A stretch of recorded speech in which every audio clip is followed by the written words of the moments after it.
The Bird's Christmas Carol by Kate Douglas Wiggin. Chapter 1. A Little Snowbird. It was very early Christmas morning, and in the stillness of the dawn, with the soft snow falling on the housetops, a little child was born in the Bird household. They had intended to name the baby Lucy, if it were a girl, but they hadn't expected her on Christmas morning, and a real Christmas baby was not to be lightly named. The whole family agreed in that. They were consulting about it in the nursery. Mr. Bird said that he had assisted in naming the 3 boys, and that he should leave this matter entirely to Mrs. Bird. Donald wanted the child called Maud, after a pretty little curly-haired girl who sat next to him in school. Paul chose Luella, for Luella was the nurse who had been with him during his whole babyhood, up to the time of his first trousers, and the name suggested all sorts of comfortable things. Uncle Jack said that the first girl should always be named for her mother, no matter how hideous the name happened to be. Grandma said that she would prefer not to take part in the discussion, and everybody suddenly remembered that Mrs. Bird had thought of naming the baby Lucy for Grandma herself, and while it would be indelicate for her to favor that name, it would be against human nature for her to suggest any other, under the circumstances. Hugh, the hitherto baby, if that is a possible term, sat in one corner and said nothing, but felt in some mysterious way that his nose was out of joint, for there was a newer baby now, a possibility he had never taken into consideration, and the first girl, too, a still higher development of treason, which made him actually green with jealousy. But it was too profound a subject to be settled then and there on the spot. Besides, Mamma had not been asked, and everybody felt it rather absurd, after all, to forestall a decree that was certain to be absolutely wise, just, and perfect. The reason that the subject had been brought up at all so early in the day lay in the fact that Mrs. Bird never allowed her babies to go overnight unnamed.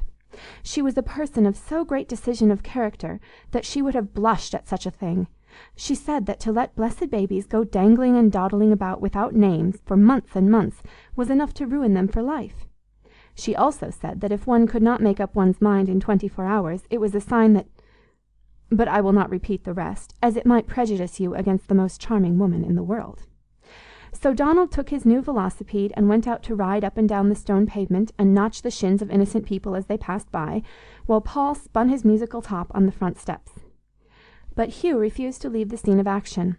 He seated himself on the top stair in the hall, banged his head against the railing a few times, just by way of uncorking the vials of his wrath, and then subsided into gloomy silence, waiting to declare war if more first girl babies were thrust upon a family already surfeited with that unnecessary article. Meanwhile, dear Mrs. Bird lay in her room, weak but safe and happy with her sweet girl baby by her side, and the heaven of motherhood opening before her. Nurse was making gruel in the kitchen, and the room was dim and quiet. There was a cheerful open fire in the grate, but though the shutters were closed, the side windows that looked out on the Church of Our Saviour next door were wide open. Suddenly a sound of music poured out into the bright air and drifted into the chamber. It was the boy choir singing Christmas anthems. Higher and higher rose the clear, fresh voices, full of hope and cheer, as children's voices always are. Fuller and fuller grew the burst of melody as one glad strain fell upon another in joyful harmony. Carol, brothers, carol, carol joyfully, carol the good tidings, carol merrily, and pray a gladsome Christmas for all your fellow men. Carol, brothers, carol, Christmas Day again. One verse followed another, always with the same glad refrain. And pray a gladsome Christmas for all your fellow men. Carol, brothers, carol, Christmas Day again.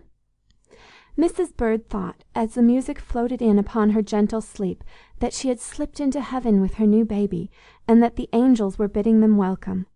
But the tiny bundle by her side stirred a little, and though it was scarcely more than the ruffling of a feather, she awoke, for the mother ear is so close to the heart that it can hear the faintest whisper of a child. She opened her eyes and drew the baby closer. It looked like a rose dipped in milk, she thought, this pink and white blossom of girlhood, or like a pink cherub with its halo of pale yellow hair, finer than floss silk. "Carol, brothers, carol, carol joyfully, carol the good tidings, carol merrily." The voices were brimming over with joy. "Why, my baby," whispered Mrs. Bird in soft surprise, "I had forgotten what day it was. You are a little Christmas child, and we will name you Carol, Mother's little Christmas Carol." "What?" said Mr. Bird, coming in softly and closing the door behind him. "Why, Donald, don't you think Carol is a sweet name for a Christmas baby? It came to me just a moment ago in the singing, as I was lying here half asleep and half awake." "I think it is a charming name, dear heart, and that it sounds just like you. And I hope that, being a girl, this baby has some chance of being as lovely as her mother." At which speak from the baby's papa, Mrs. Bird, though she was as weak and tired as she could be, blushed with happiness. And so Carol came by her name. Of course, it was thought foolish by many people, though Uncle Jack declared laughingly that it was very strange if a whole family of birds could not be indulged in a single Carol, and Grandma, who adored the child, thought the name much more appropriate than Lucy, but was glad that people would probably think it short for Caroline. Perhaps because she was born in holiday time, Carol was a very happy baby. Of course, she was too tiny to understand the joy of Christmastide, but people say there is everything in a good beginning, and she may have breathed in unconsciously the fragrance of evergreens and holiday dinners, while the peals of sleigh bells and the laughter of happy children may have fallen upon her baby ears and wakened in them a glad surprise at the merry world she had come to live in. Her cheeks and lips were as red as holly berries, her hair was for all the world the colour of a Christmas candle flame, her eyes were bright as stars, her laugh like a chime of Christmas bells, and her tiny hands forever outstretched in giving. Such a generous little creature you never saw. A spoonful of bread and milk had always to be taken by Mamma or Nurse before Carol could enjoy her supper, and whatever bit of cake or sweetmeat found its way into her pretty fingers, it was straightway broken in half and shared with Donald, Paul, or Hugh. And when they made believe nibble the morsel with affected enjoyment, she would clap her hands and crow with delight. "Why does she do it?" asked Donald thoughtfully. "None of us boys ever did." "I hardly know," said Mamma, catching her darling to her heart, "except that she is a little Christmas child, and so she has a tiny share of the blessedest birthday the world ever saw." End of Chapter 1. The Bird's Christmas Carol by Kate Douglas Wiggin. Chapter 2. Drooping Wings. It was December, 10 years later. Carol had seen 9 Christmas trees lighted on her birthdays, one after another. 9 times she had assisted in the holiday festivities of the household, though in her babyhood her share of the gaieties was somewhat limited. For 5 years, certainly, she had hidden presents for Mamma and Papa in their own bureau drawers, and harboured a number of secrets sufficiently large to burst a baby's brain, had it not been for the relief gained by whispering them all to Mamma at night when she was in her crib, a proceeding which did not in the least lessen the value of a secret in her innocent mind. For 5 years she had heard "'twas the night before Christmas," and hung up a scarlet stocking many sizes too large for her, and pinned a sprig of holly on her little white nightgown, to show Santa Claus that she was a truly Christmas child, and dreamed of fur-coated saints and toy-packs and reindeer, and wished everybody a Merry Christmas before it was light in the morning, and lent every one of her new toys to the neighbours' children before noon, and eaten turkey and plum pudding, and gone to bed at night in a trance of happiness at the day's pleasures. Donald was away at college now. Paul and Hugh were great manly fellows, taller than their mother. Papa Bird had grey hairs in his whiskers, and Grandma, God bless her, had been 4 Christmases in heaven. But Christmas in the Bird's Nest was scarcely as merry now as it used to be in the bygone years. For the little child that once brought such an added blessing to the day lay, month after month, a patient, helpless invalid, in the room where she was born. She had never been very strong in body, and it was with a pang of terror her mother and father noticed, soon after she was 5 years old, that she began to limp ever so slightly, to complain too often of weariness, and to nestle close to her mother, saying she would rather not go out to play, please. The illness was slight at first, and hope was always stirring in Mrs. Bird's heart. Carol would feel stronger in the summer time, or she would be better when she had spent a year in the country, or she would outgrow it, or they would try a new physician. But by and by it came to be all too sure that no physician save one could make Carol strong again, and that no summer time nor country air, unless it were the everlasting summer time in a heavenly country, could bring back the little girl to health. The cheeks and lips that were once as red as holly berries faded to faint pink.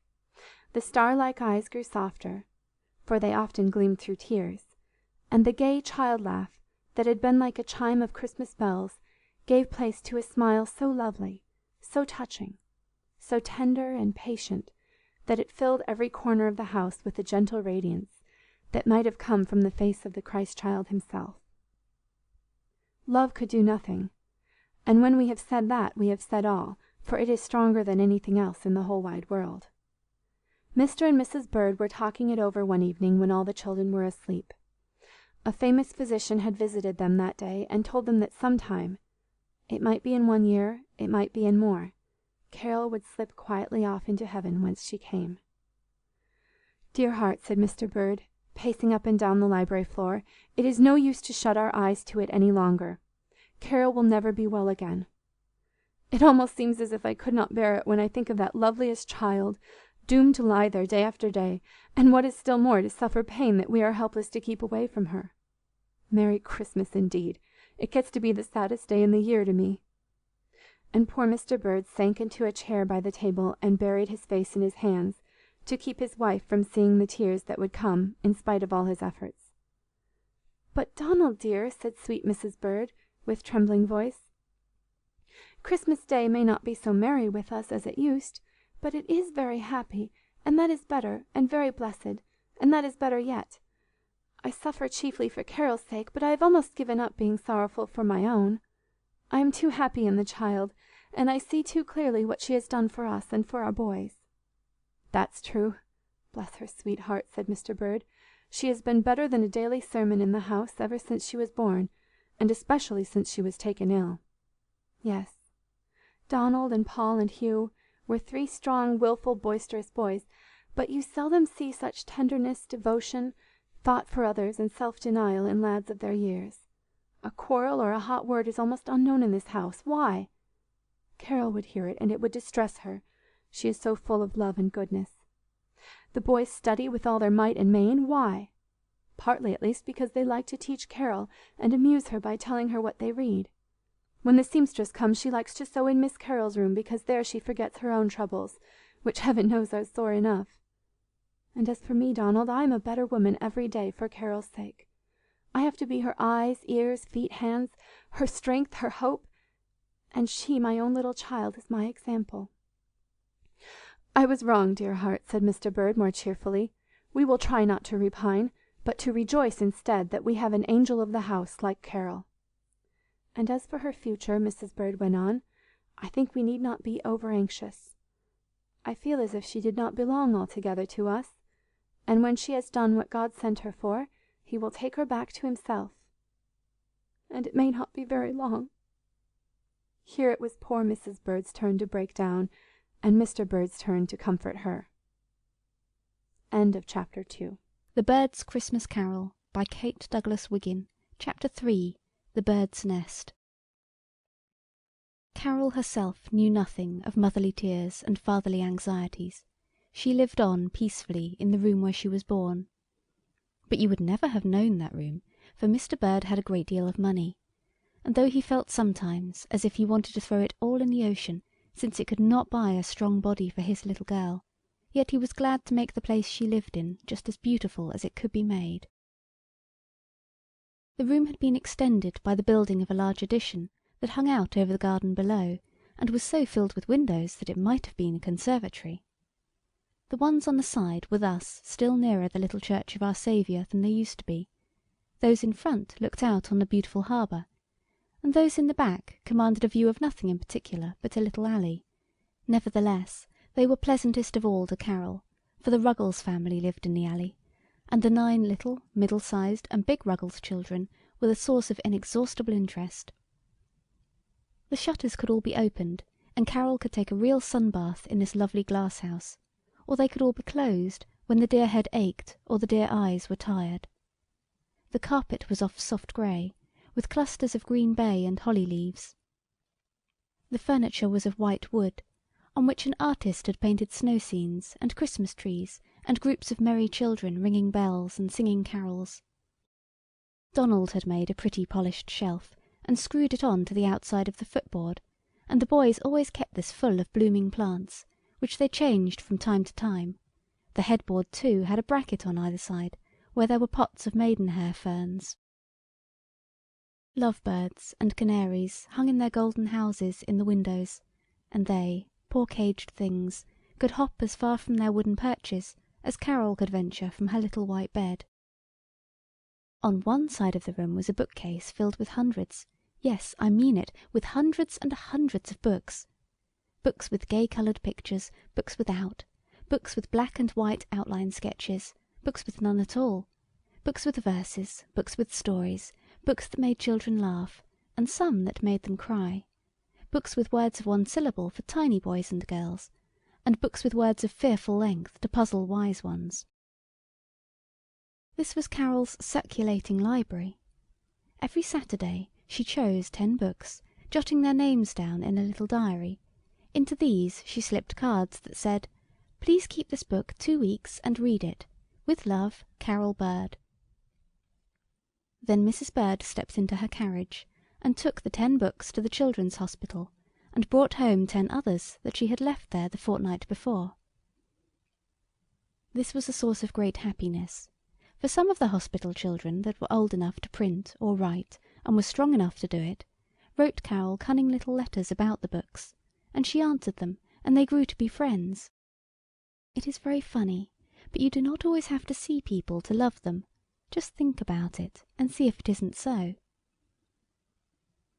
There was a high wainscoting of wood about the room, and on top of this, in a narrow gilt framework, ran a row of illuminated pictures illustrating fairy tales, all in dull blue and gold and scarlet and silver and other lovely colours. From the door to the closet there was the story of the Fair One with Golden Locks. From closet to bookcase ran Puss in Boots. From bookcase to fireplace was Jack the Giant Killer, and on the other side of the room were Hop o' My Thumb, the Sleeping Beauty, and Cinderella. Then there was a great closet full of beautiful things to wear, but they were all dressing gowns and slippers and shawls. And there were drawers full of toys and games, but they were such as you could play with on your lap. There were no ninepins, nor balls, nor bows and arrows, nor bean-bags, nor tennis rackets.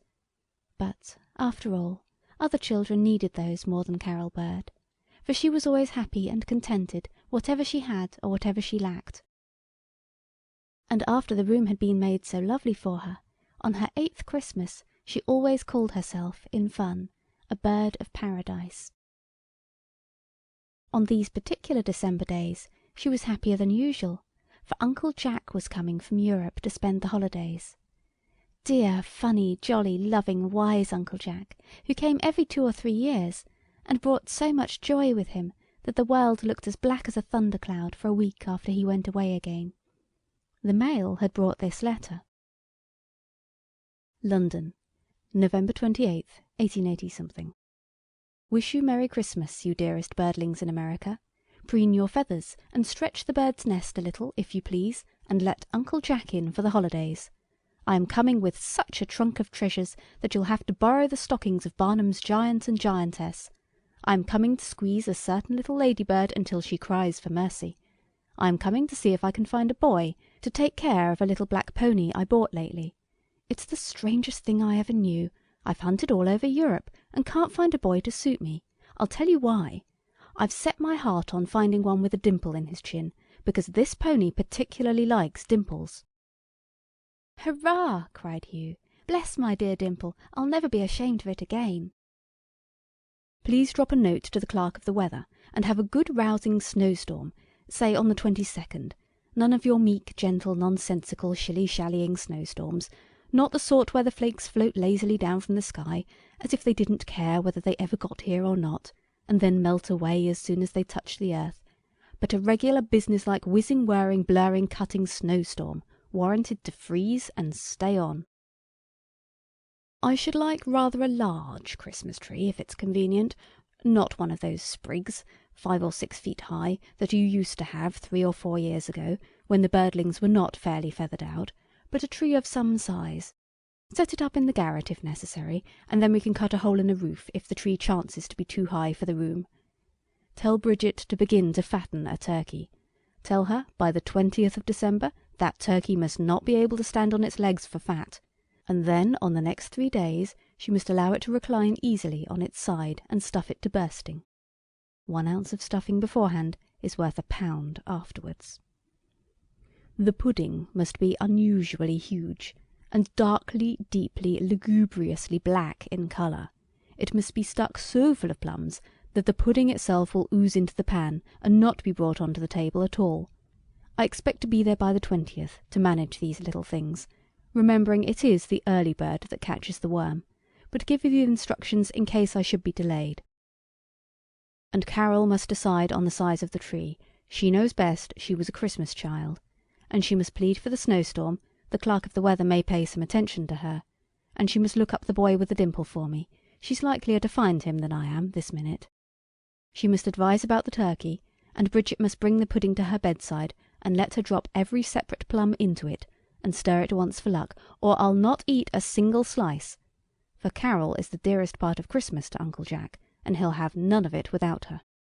She is better than all the turkeys and puddings and apples and spare ribs and wreaths and garlands and mistletoe and stockings and chimneys and sleigh bells in Christendom. She is the very sweetest Christmas carol that was ever written, said, sung, or chanted, and I am coming as fast as ships and railway trains can carry me, to tell her so. Carol's joy knew no bounds. Mr. and Mrs. Bird laughed like children and kissed each other for sheer delight, and when the boys heard it, they simply whooped like wild Indians, until the Ruggles family, whose backyard joined their garden, gathered at the door and wondered what was up in the big house. End of Chapter 3. The Bird's Christmas Carol by Kate Douglas Wiggin. Chapter 4. Birds of a Feather Flock Together.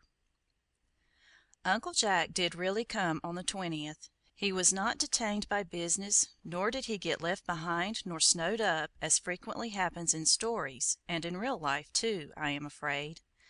The snowstorm came also, and the turkey nearly died a natural and premature death from overeating. Donald came too, Donald with a line of down upon his upper lip, and Greek and Latin on his tongue, and stores of knowledge in his handsome head, and stories, bless me, you couldn't turn over a chip without reminding Donald of something that happened at college. One or the other was always at Carol's bedside, for they fancied her paler than she used to be, and they could not bear her out of sight. It was Uncle Jack, though, who sat beside her in the winter twilights. The room was quiet and almost dark save for the snowlight outside, and the flickering flame of the fire that danced over the sleeping beauty's face and touched the fair one's golden locks with ruddier glory. Carol's hand, all too thin and white these latter days, lay close clasped in Uncle Jack's, and they talked together quietly of many, many things. "I want to tell you all about my plans for Christmas this year, Uncle Jack," said Carol on the first morning of his visit, "because it will be the loveliest one I ever had. The boys laugh at me for caring so much about it, but it isn't altogether because it is Christmas, nor because it is my birthday. But long, long ago, when I first began to be ill, I used to think, first thing when I wake on Christmas morning, 'Today is Christ's birthday, and mine.' I did not put the words close together, because that made it seem too bold, but I first thought, 'Christ's birthday,' and then in a minute, softly to myself, 'and mine.' Christ's birthday, and mine. And so I do not quite feel about Christmas as other girls do. Mamma says she supposes that ever so many other children have been born on that day. I often wonder where they are, Uncle Jack, and whether it is a dear thought to them too, or whether I am so much in bed and so often alone that it means more to me. Oh, I do hope that none of them are poor or cold or hungry, and I wish they were all as happy as I, because they are my little brothers and sisters. Now, Uncle Jack dear, I am going to try and make somebody happy every single Christmas that I live, and this year it is to be the Ruggleses in the rear." "That large and interesting brood of children in the little house at the end of the back garden?" "Yes. Isn't it nice to see so many together? We ought to call them the Ruggles children, of course, but Donald began talking of them as the Ruggleses in the rear, and Papa and Mama took it up, and now we cannot seem to help it. The house was built for Mr. Carter's coachman, but Mr. Carter lives in Europe, and the gentleman who rents his place doesn't care what happens to it, and so this poor Irish family came to live there. When they first moved in, I used to sit in my window and watch them play in their back yard. They are so strong and jolly and good-natured. And then one day I had a terrible headache, and Donald asked them if they would please not scream quite so loud, and they explained that they were having a game of circus, but they would change and play deaf and dumb school all the afternoon." "Ha, ha, ha!" laughed Uncle Jack. "What an obliging family, to be sure!" "Yes, we all thought it very funny, and I smiled at them from the window when I was well enough to be up again. Now Sarah Maud comes to her door when the children come home from school, and if Mama nods her head yes, that means Carol is very well. And then you ought to hear the little Ruggleses yell. I believe they try to see how much noise they can make. But if Mama shakes her head no, they always play at quiet games. Then one day Carrie, my pet canary, flew out of her cage, and Peter Ruggles caught her and brought her back, and I had him up here in my room to thank him." "Is Peter the oldest?" "No, Sarah Maud is the oldest. She helps do the washing, and Peter is the next. He is a dressmaker's boy." "And which is the pretty little red-haired girl?" "That's Kitty." "And the fat youngster?" "Baby Larry." "And that freckled one?" "Now, don't laugh. That's Peoria." "Carol, you are joking." "No, really, uncle dear. She was born in Peoria, that's all." "And the next boy Oshkosh?" "No," laughed Carol. "The others are Susan and Clement and Ely and Cornelius." "How did you ever learn all their names?" "Well, I have what I call a window school. It is too cold now, but in warm weather I am wheeled out on my little balcony, and the Ruggleses climb up and walk along our garden fence, and sit down on the roof of our carriage house. That brings them quite near, and I read to them and tell them stories. On Thanksgiving Day they came up for a few minutes. It was quite warm at 11 o'clock, and we told each other what we had to be thankful for. But they gave such queer answers that Papa had to run away for fear of laughing, and I couldn't understand them very well. Susan was thankful for trunks, of all things in the world. Cornelius for horse cars. Kitty for pork steak. While Clem, who is very quiet, brightened up when I came to him and said he was thankful for his lame puppy. Wasn't that pretty?" "It might teach some of us a lesson, mightn't it, little girl?" "That's what Mama said. Now I'm going to give this whole Christmas to the Ruggleses, and Uncle Jack, I earned part of the money myself." "You, my bird? How?" "Well, you see, it could not be my own on Christmas if Papa gave me all the money, and I thought to really keep Christ's birthday I ought to do something of my very own, and so I talked with Mama. Of course she thought of something lovely. She always does. Mama's head is just brimming over with lovely thoughts, and all I have to do is ask, and out pops the very one I want. This thought was to let her write down, just as I told her, a description of how a little girl lived in her own room 3 years, and what she did to amuse herself, and she sent it to a magazine and got $25 for it. Just think!" "Well, well!" cried Uncle Jack. "My little girl a real author!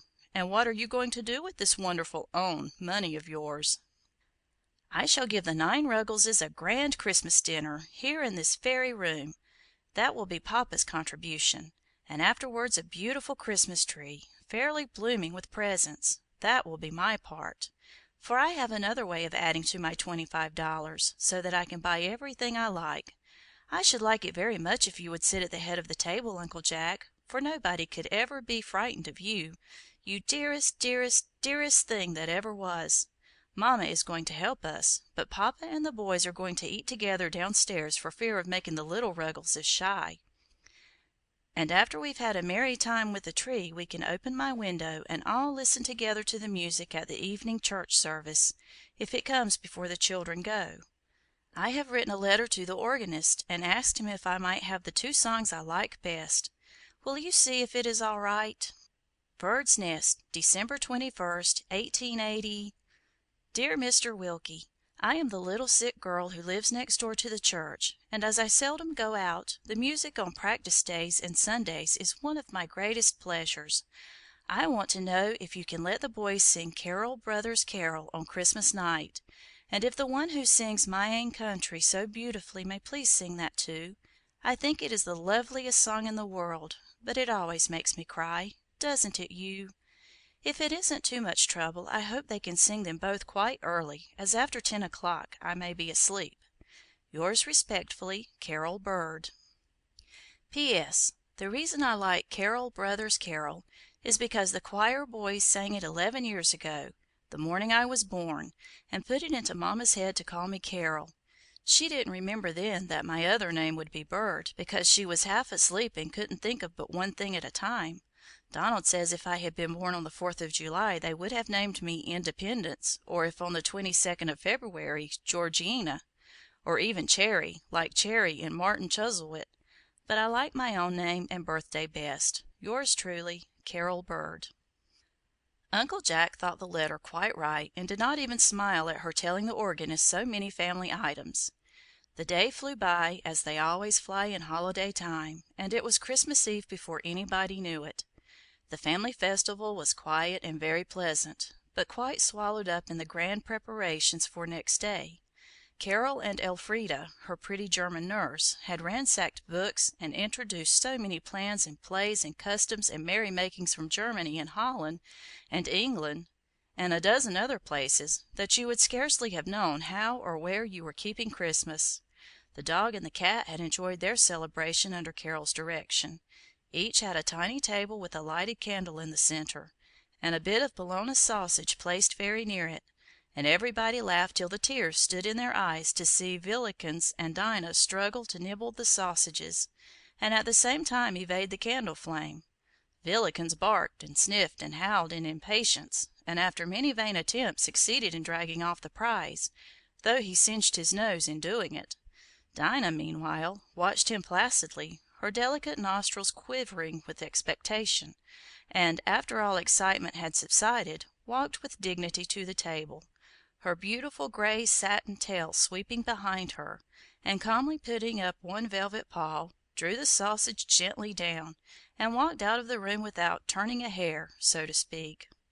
Elfrida had scattered handfuls of seeds over the snow in the garden, that the wild birds might have a comfortable breakfast next morning, and had stuffed bundles of dried grasses in the fireplaces, so that the reindeer of Santa Claus could refresh themselves after their long gallops across country.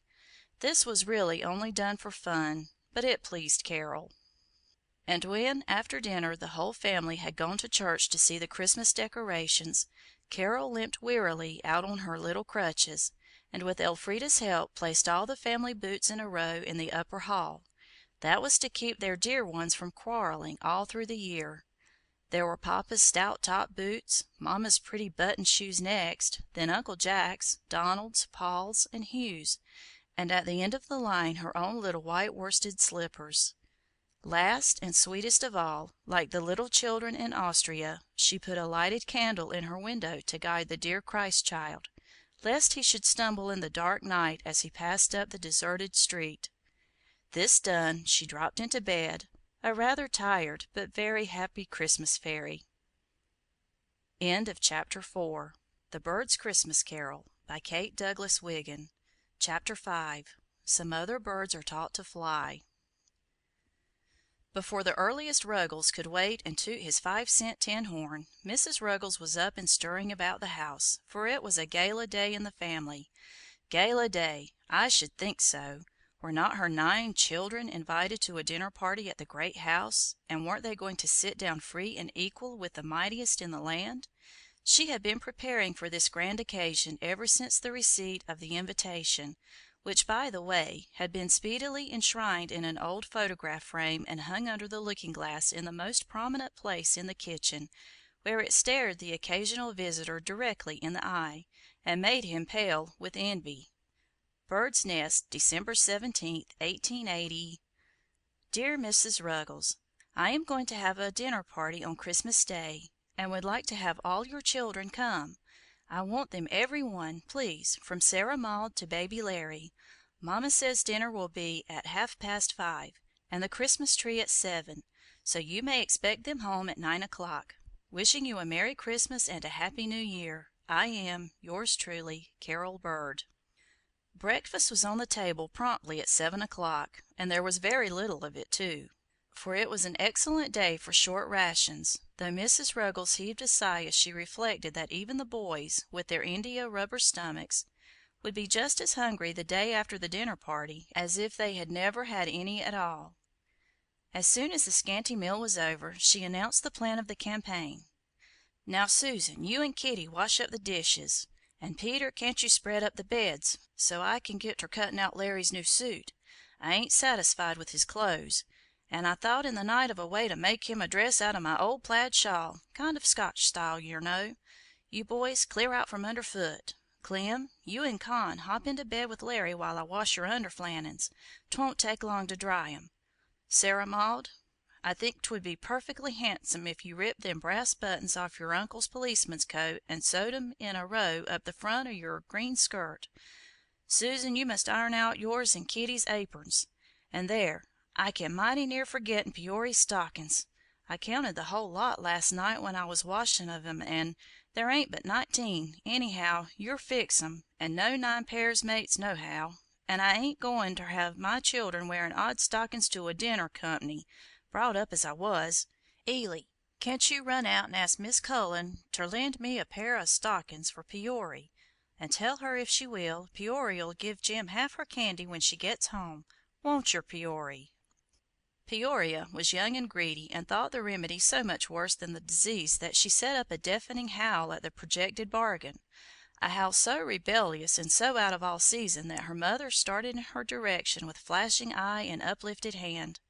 But she let it fall suddenly, saying, "No, I won't lick your Christmas Day, if yer drive me crazy, but speak up smart, now, and say whether yer'd rather give Tim Cullen half your candy or go bare-legged ter the party."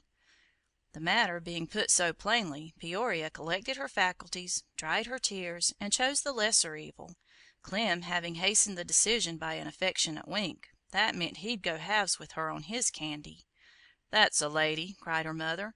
"Now, you young ones that ain't doin' nothin', play all yer want ter before noontime, for after ye git through eatin' at 12 o'clock, me and Sarah Maud's goin' ter give yer such a washin' and combin' and dressin' as yer never had before, and never will again, and then I'm goin' to set yer down and give you 2 solid hours' trainin' in manners, and 'twon't be no foolin' neither." "All we've got to do's go eat," grumbled Peter. "Well, that's enough," responded his mother. "There's more'n one way of eatin', let me tell yer, and you've got a heap to learn about it, Peter Ruggles. Lord sakes, I wish you children could see the way I was fetched up to eat. Never took a meal o' vittles in the kitchen before I married Ruggles, but yer can't keep up that style with 9 young ones, and yer pa always off ter sea." The big Ruggleses worked so well, and the little Ruggleses kept from underfoot so successfully, that by 1 o'clock 9 complete toilets were laid out in solemn grandeur on the beds. I say complete, but I do not know whether they would be called so in the best society. The law of compensation had been well applied. He that had necktie had no cuffs, she that had sash had no handkerchief, and vice versa, but they all had boots and a certain amount of clothing, such as it was, the outside layer being in every case quite above criticism. "Now, Sarah Maud," said Mrs. Ruggles, her face shining with excitement, "everything is red up, and we can begin. I've got a boiler and a kettle and a pot o' hot water. Peter, you go into the back bedroom, and I'll take Susan, Kitty, Peory, and Cornelius, and Sarah Maud, you take Clem and Ely and Larry, one at a time, and git as fur as you can with 'em, and then I'll finish 'em off while you do yourself." Sarah Maud couldn't have scrubbed with any more decision and force if she had been doing floors, and the little Ruggleses bore it bravely, not from natural heroism, but for the joy that was set before them. Not being satisfied, however, with the tone of their complexions, she wound up operations by applying a little Bristol brick from the knife board, which served as the proverbial last straw, from under which the little Ruggleses issued rather red and raw and out of temper. When the clock struck 3 they were all clothed, and most of them in their right minds, ready for those last touches that always took the most time. Kitty's red hair was curled in 34 ringlets, Sarah Maud's was braided in 1 pigtail, and Susan's and Eily's in 2 braids apiece, while Peoria's resisted all advances in the shape of hair oils and stuck out straight on all sides, like that of the Circassian girl of the circus, so Clem said, and he was sent into the bedroom for it too, for whence he was dragged out forgivingly by Peoria herself 5 minutes later. Then, exciting moment, came linen collars for some, and neckties and bows for others, and, eureka! The Ruggleses were dressed, and Solomon in all his glory was not arrayed like one of these. A row of seats was formed directly through the middle of the kitchen.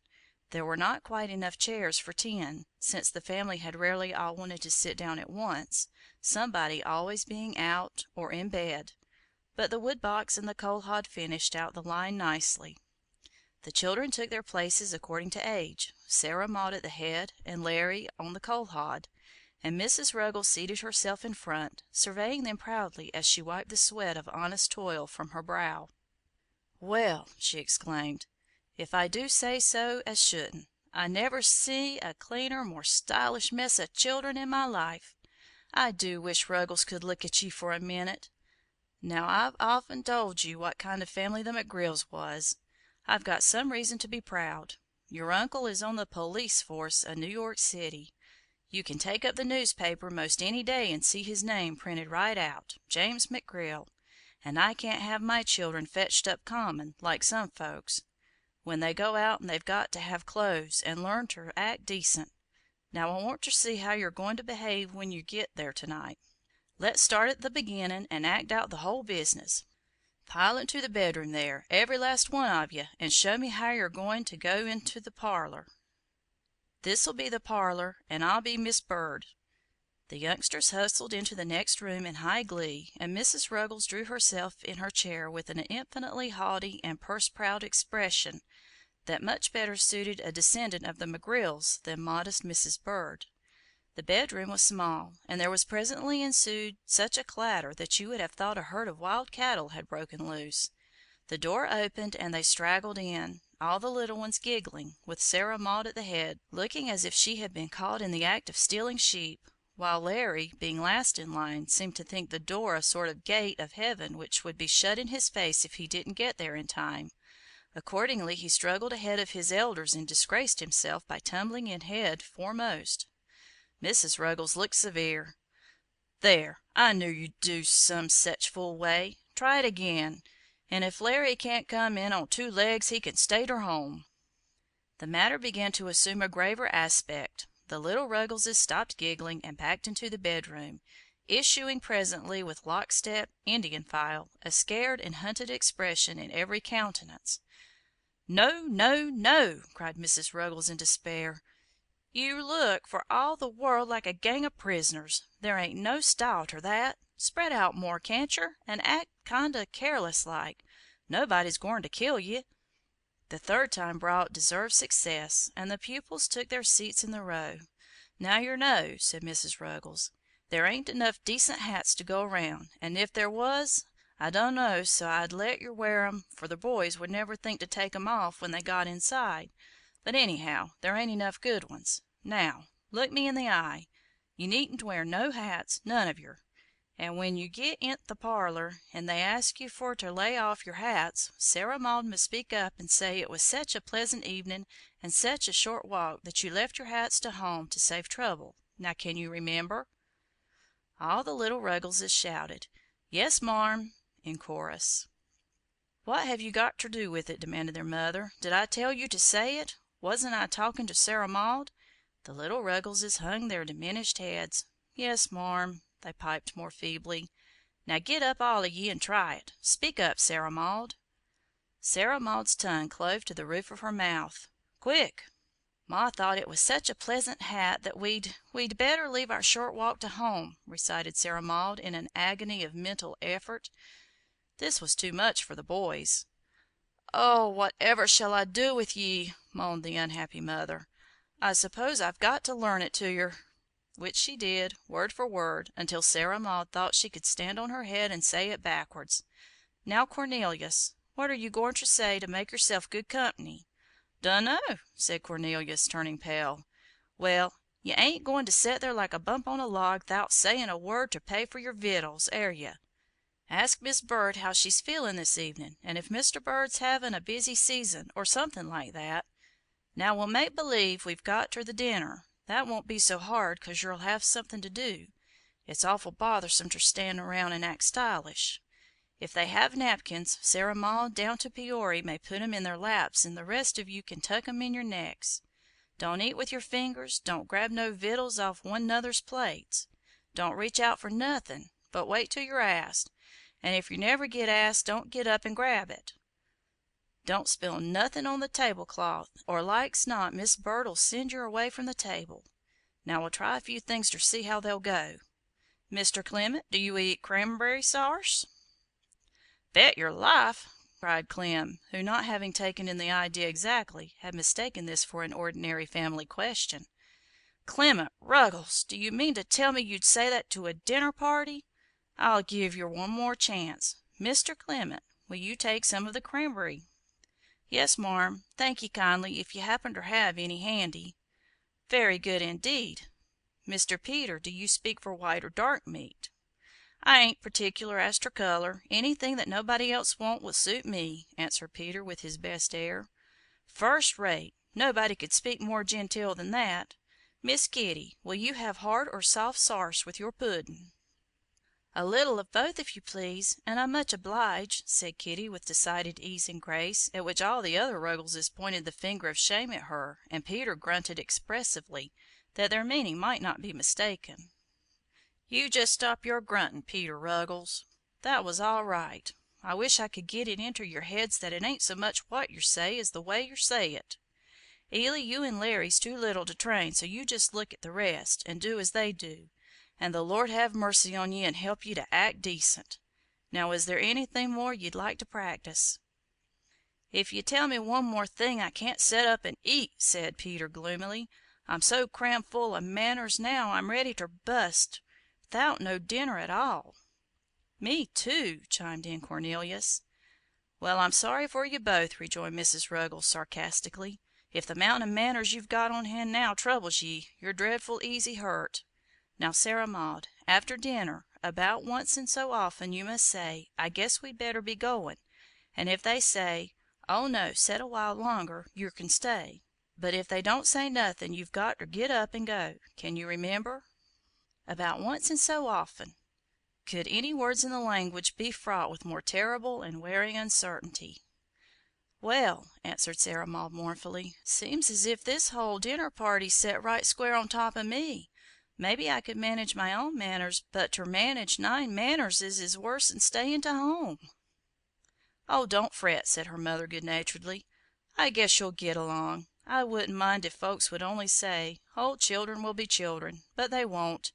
They'll say, 'Land o' goodness, who fetched them children up?' Now it's 5:15. You can go, and whatever yer do, don't forget your mother was a McGrill." Chapter 6. The Bird's Christmas Carol by Kate Douglas Wiggin. Chapter 6. When the pie was opened, the birds began to sing. The children went out the back door quietly, and were presently lost to sight, Sarah Maud slipping and stumbling along absent-mindedly as she recited, under her breath: "It was such a pleasant evenin', and such a short walk, we thought we'd leave our hats to home." Peter rang the doorbell, and presently a servant admitted them, and, whispering something in Sarah's ear, drew her downstairs into the kitchen. The other Ruggleses stood in horror-stricken groups as the door closed behind their commanding officer, but there was no time for reflection, for a voice from above was heard saying, "Come right upstairs, please." Theirs not to make reply, Theirs not to reason why, theirs but to do or die. Accordingly, they walked upstairs, and Elfrida, the nurse, ushered them into a room more splendid than anything they had ever seen. But oh, the woe! Where was Sarah Maud? And was it fate that Mrs. Bird should say, at once, "Did you lay your hats in the hall?" Peter felt himself elected by circumstances the head of the family, and casting one imploring look at tongue-tied Susan, standing next to him, said huskily, "It was so very pleasant that we hadn't good hats enough to go round," put in little Susan bravely, to help him out, and then froze with horror that the ill-fated words had slipped off her tongue. However, Mrs. Bird said pleasantly, "Of course you wouldn't wear hats such a short distance. I forgot when I asked. Now, will you come right into Miss Carol's room? She is so anxious to see you." Just then Sarah Maud came up the back stairs, so radiant with joy from her secret interview with the cook, that Peter could have pinched her with a clear conscience, and Carol gave them a joyful welcome. "But where is baby Larry?" she cried, looking over the group with searching eye. "Didn't he come?" Larry! Larry! Good gracious, where was Larry? They were all sure that he had come in with them, for Susan remembered scolding him for tripping over the doormat. Uncle Jack went into convulsions of laughter. "Are you sure there were 9 of you?" he asked merrily. "I think so, sir," said Peoria, timidly. "But anyhow, there was Larry," and she showed signs of weeping. "Oh, well, cheer up!" cried Uncle Jack. "I guess he's not lost, only mislaid. I'll go and find him before you can say Jack Robinson." "I'll go too, if you please, sir," said Sarah Maud, "for it was my place to mind him, and if he's lost I can't relish my victuals." The other Ruggleses stood rooted to the floor. Was this a dinner party, forsooth? And, if so, why were such things ever spoken of as festive occasions? Sarah Maud went out through the hall, calling, "Larry! Larry!" and without any interval of suspense a thin voice piped up from below, "Here I be!" The truth was that Larry, being deserted by his natural guardian, dropped behind the rest, and wriggled into the hat tree to wait for her, having no notion of walking unprotected into the jaws of a dinner party. Finding that she did not come, he tried to call from his refuge and call somebody, when, dark and dreadful ending to a tragic day, he found that he was too much intertwined with umbrellas and canes to move a single step. He was afraid to yell. When I have said this of Larry Ruggles, I have pictured a state of helpless terror that ought to wring tears from every eye, and the sound of Sarah Maud's beloved voice, some seconds later, was like a strain of angel music in his ears. Uncle Jack dried his tears, carried him upstairs, and soon had him in breathless fits of laughter, while Carol so made the other Ruggleses forget themselves that they were soon talking like accomplished diners out. Carol's bed had been moved into the farthest corner of the room, and she was lying on the outside, dressed in a wonderful soft white wrapper. Her golden hair fell in soft fluffy curls over her white forehead and neck, her cheeks flushed delicately, her eyes beamed with joy, and the children told their mother afterwards that she looked as beautiful as the pictures of the Blessed Virgin. There was great bustle behind a huge screen in another part of the room, and at 5:30 this was taken away, and the Christmas dinner table stood revealed. What a wonderful sight it was to the poor little Ruggles children, who ate their sometimes scanty meals on the kitchen table. It blazed with tall colored candles, it gleamed with glass and silver, it blushed with flowers, it groaned with good things to eat, so it was not strange that the Ruggleses, forgetting that their mother was a McGrill, shrieked in admiration of the fairy spectacle. But Larry's behavior was the most disgraceful, for he stood not upon the order of his going, but went at once for a high chair that pointed unmistakably to him, climbed up like a squirrel, gave a comprehensive look at the turkey, clapped his hands in ecstasy, rested his fat arms on the table, and cried, with joy, "I beat the whole lot of yer!" Carol laughed until she cried, giving orders meanwhile. "Uncle Jack, please sit at the head, Sarah Maud at the foot, and that will leave 4 on each side. Mamma is going to help Elfrida, so that the children need not look after each other, but just have a good time." A sprig of holly lay by each plate, and nothing would do but each little Ruggles must have his seat and have it pinned on by Carol, and as each course was served one of them pleaded to take something to her. There was hurrying to and fro, I can assure you, for it is quite a difficult matter to serve a Christmas dinner on the third floor of a great city house, but if every dish had had to be carried up a rope ladder, the servants would gladly have done so. There was turkey and chicken, with delicious gravy and stuffing, and there were a half-dozen vegetables, with cranberry jelly and celery and pickles, and as for the way these delicacies were served, the Ruggleses never forgot it as long as they lived. Peter nudged Kitty, who sat next to him, and said, "Look, will yer, every feller's got his own particular butter. I s'pose that's to show yer can eat that much and no more. No, it ain't neither, for that pig of a Peory's just gettin' another helpin'." "Yes," whispered Kitty, "and the napkins is marked with big red letters. I wonder if that's so nobody'll nip 'em. And, oh, Peter, look at the pictures painted right on the dishes. Did yer ever?" "The plum is all took out of my cranberry sarse, and it's frizzed to a stiff jell," shouted Peoria, in wild excitement. "Hi-yah! I got a wishbone!" sung Larry, regardless of Sarah Maud's frown, after which she asked to have his seat changed, giving as excuse that he generally sat beside her and would "feel strange," the true reason being that she desired to kick him gently under the table whenever he passed what might be termed the McGrill line. "I declare to goodness," murmured Susan on the other side, "there's so much to look at I can't scarcely eat nothin'." "Bet your life I can," said Peter, who had kept one servant busily employed ever since he sat down; for, luckily, no one was asked by Uncle Jack whether he would have a second helping, but the dishes were quietly passed under their noses, and not a single Ruggles refused anything that was offered him, even unto the 7th time. Then, when Carol and Uncle Jack perceived that more turkey was a physical impossibility, the meats were taken off and the dessert was brought in. A dessert that would have frightened a strong man after such a dinner as had preceded it. Not so the Ruggleses, for a strong man is nothing to a small boy, and they kindled to the dessert as if the turkey had been a dream and the 6 vegetables an optical delusion. There was plum pudding, mince pie, and ice cream, and there were nuts and raisins and oranges. Kitty chose ice cream, explaining that she knew it by sight but hadn't never tasted none, but all the rest took the entire variety, without any regard to consequences.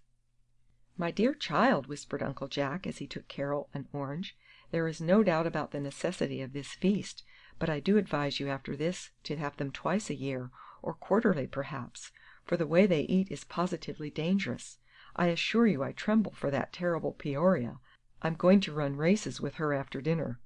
"Never mind," laughed Carol, "let them eat for once. It does my heart good to see them, and they shall come back oftener next year."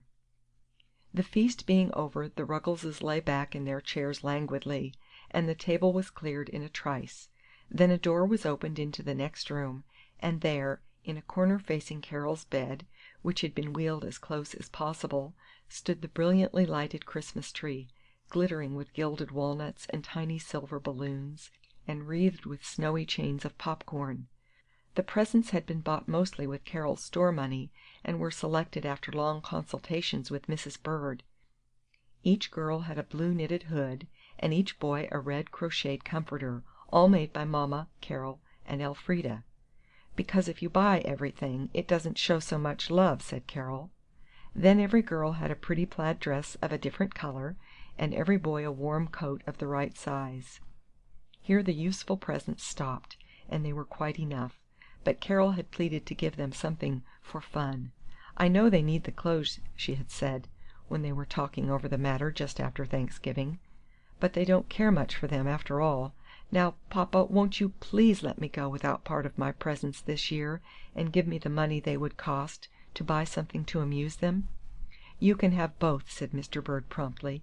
"Is there any need of my little girl's going without her Christmas, I should like to know? Spend all the money you like." "But that isn't the thing," objected Carol, nestling close to her father. "It wouldn't be mine. What is the use? Haven't I almost everything already? And am I not the happiest girl in the world this year, with Uncle Jack and Donald at home? Now, papa, you know very well it is more blessed to give than to receive. Then why won't you let me do it? You never look half as happy when you are getting your presents as when you are giving us ours. Now, papa, submit, or I shall have to be very firm and disagreeable with you." "Very well, your Highness, I surrender." "That's a dear papa. Now, what were you going to give me? Confess." "A bronze figure of Santa Claus, and in the little round belly that shakes, when he laughs, like a bowl full of jelly, is a wonderful clock. Oh, you would never give it up if you could see it." "Nonsense!" laughed Carol.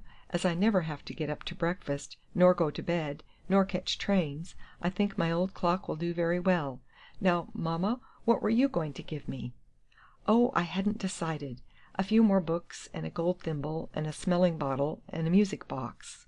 "Poor Carol!" laughed the child merrily. "She can afford to give up these lovely things, for there will still be left Uncle Jack and Donald, and Paul and Hugh, and Uncle Rob, and Aunt Elsie, and a dozen other people." So Carol had her way, as she generally did, but it was usually a good way, which was fortunate under the circumstances, and Sarah Maud had a set of Miss Alcott's books, and Peter a modest silver watch, Cornelius a tool chest, Clement a dog house for his lame puppy, Larry a magnificent Noah's Ark, and each of the little girls a beautiful doll. You can well believe that everybody was very merry and very thankful. All the family, from Mr. Bird down to the cook, said they had never seen so much happiness in the space of 3 hours. But it had to end, as all things do. The candles flickered and went out, the tree was left alone with its gilded ornaments, and Mrs. Bird sent the children downstairs at 8:30, thinking that Carol looked tired. "Now, my darling, you have done quite enough for one day," said Mrs. Bird, getting Carol into her little night dress. "I am afraid you will feel worse to morrow, and that would be a sad ending to such a good time." "Oh, wasn't it a lovely, lovely time!" sighed Carol. "From first to last, everything was just right. I shall never forget Larry's face when he looked at the turkey, nor Peter's when he saw his watch, nor that sweet, sweet Kitty's smile when she kissed her dolly, nor the tears in poor dull Sarah Maud's eyes when she thanked me for her books, nor—" "But we mustn't talk any longer about it to night," said Mrs. Bird, anxiously. "You are too tired, dear." "I am not so very tired, mamma. I have felt well all day, not a bit of pain anywhere. Perhaps this has done me good." "Perhaps. I hope so." There was no noise or confusion. It was just a merry time.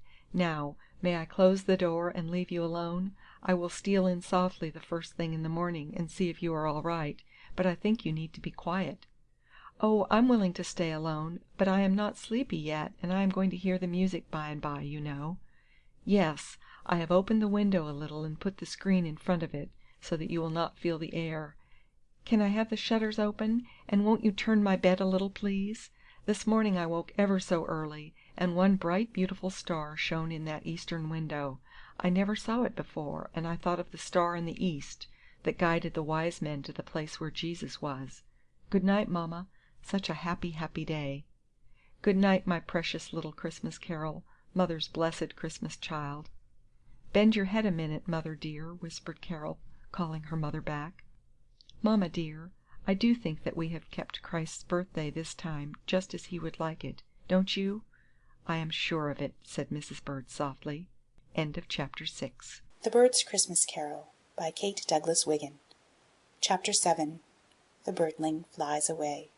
The Ruggleses had finished a last romp in the library with Paul and Hugh, and Uncle Jack had taken them home, and stayed a while to chat with Mrs. Ruggles, who opened the door for them, her face all aglow with excitement and delight.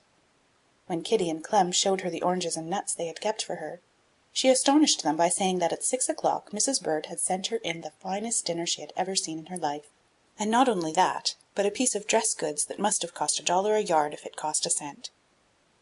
As Uncle Jack went down the little porch, he looked back into the window for a last glimpse of the family, as the children gathered about their mother, showing their beautiful presents again and again, and then upward to a window in the great house yonder. "A little child shall lead them," he thought. "Well, if anything ever happens to Carol, I will take the Ruggleses under my wing." "Softly, Uncle Jack," whispered the boys as he walked into the library a little while later. "We are listening to the music in the church. They sang 'Carol, brothers, carol,' a while ago, and now we think the organist is beginning to play My Ain Country for Carol." "I hope she hears it," said Mrs. Bird. "But they are very late to-night, and I dare not speak to her lest she should be asleep. It is after 10 o'clock." The boy soprano, clad in white surplice, stood in the organ loft. The lamps shone full upon his crown of fair hair, and his pale face with its serious blue eyes looked paler than usual. Perhaps it was something in the tender thrill of the voice, or in the sweet words, but there were tears in many eyes, both in the church and in the great house next door. I am far from my hame, I am weary often was, for the longed for home bringing, and my father's welcome smiles, and I'll ne'er be for content until my eyne do see the garden gates of heaven in my ain country. The earth is decked with flowers, money tinted, fresh and gay, and the birdies warble blithely, for my father made them say. But these sights and these sounds will as nothing be to me when I hear the angels singing in my ain country. Like a band to its mither, a wee birdie to its nest, I fain would be ganging now unto my father's breast, for he gathers in his arms helpless, worthless lambs like me, and carries them himself to his ain country. There were tears in many eyes, but not in Carol's. The loving heart had quietly ceased to beat, and the wee birdie in the great house had flown to its home nest. Carol had fallen asleep. But as to the song, I think perhaps, I cannot say, she heard it after all. So sad an ending to a happy day, perhaps, to those who were left, and yet Carol's mother, even in the freshness of her grief, was glad that her darling had slipped away on the loveliest day of her life, out of its glad content into everlasting peace. She was glad that she had gone as she had come, on wings of song, when all the world was brimming over with joy, glad of every grateful smile, of every joyous burst of laughter, of every loving thought and word and deed the dear last day had brought. Sadness reigned, it is true, in the little house behind the garden, and one day poor Sarah Maud, with the courage born of despair, threw on her hood and shawl, walked straight to a certain house a mile away, dashed up the marble steps and into good Dr. Bartol's office, falling at his feet as she cried, "Oh, sir, it was me and our children went to Miss Carol's last dinner party, and if we made her worse we can't never be happy again." Then the kind old gentleman took her rough hand in his, and told her to dry her tears, for neither she nor any of her flock had hastened Carol's flight. Indeed, he said that had it not been for the strong hopes and wishes that filled her tired heart, she could not have stayed long enough to keep that last merry Christmas with her dear ones. And so the old years, fraught with memories, die one after another, and the new years, bright with hopes, are born to take their places. But Carol lives again in every chime of Christmas bells that peal glad tidings, and in every Christmas anthem sung by childish voices. End of Chapter 7. End of The Bird's Christmas Carol by Kate Douglas Wiggin.